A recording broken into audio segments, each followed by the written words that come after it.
c'est L'indiscrétion idéale, roman de suspense psychologique, avec Jesse Hunt, tome 18, écrit par Blake Pierce, lu par Caroline.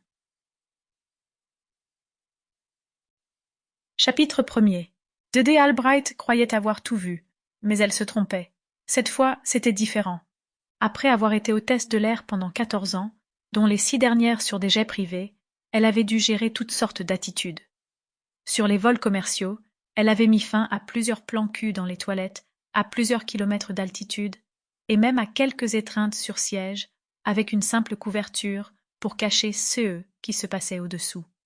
À plusieurs occasions, elle avait dû menotter des passagers indisciplinés pour toutes sortes de problèmes.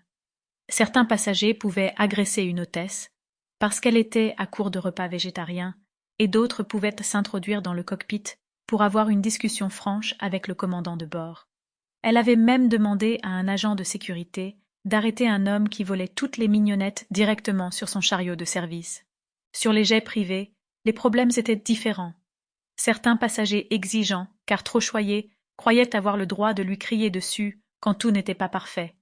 Elle devait affronter des enfants gâtés qui trouvaient amusant d'utiliser les sièges comme des trampolines ou d'essayer de briser les hublots.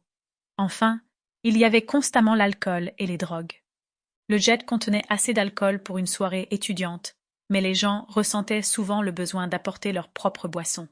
De plus, tout le monde semblait apporter sa drogue préférée. Dede se souvenait d'une fois où tout un sachet de cocaïne était tombé du bagage à main d'un passager pendant qu'il avançait dans l'allée. Elle avait dû courir après lui pour le lui rendre. Cependant, aucune de ces expériences passées n'arrivait à la cheville du groupe de son volume actuel.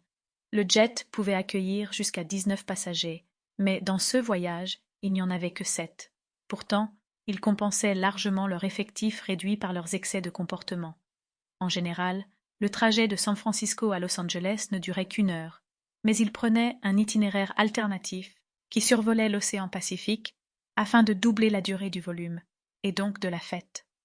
Tout le monde profitait à fond de l'heure supplémentaire, et personne ne paraissait remarquer qu'on était lundi matin et qu'il était à peine 10 heures.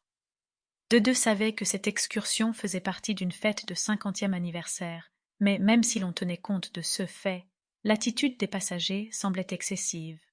2 hommes étaient assis l'un en face de l'autre dans des somptueux sièges en cuir, et ils sniffaient des rails de coke sur la table de jeu qui se trouvait devant eux. 2 femmes effectuaient ce qui semblait être une sorte de concours de shots de tequila, avec les poignets, le sel et les citrons verts. Un autre homme, qui venait de finir de danser nu pour ses amis, était en train de fouiller dans une poche pleine de plusieurs... Sample complete. Ready to continue?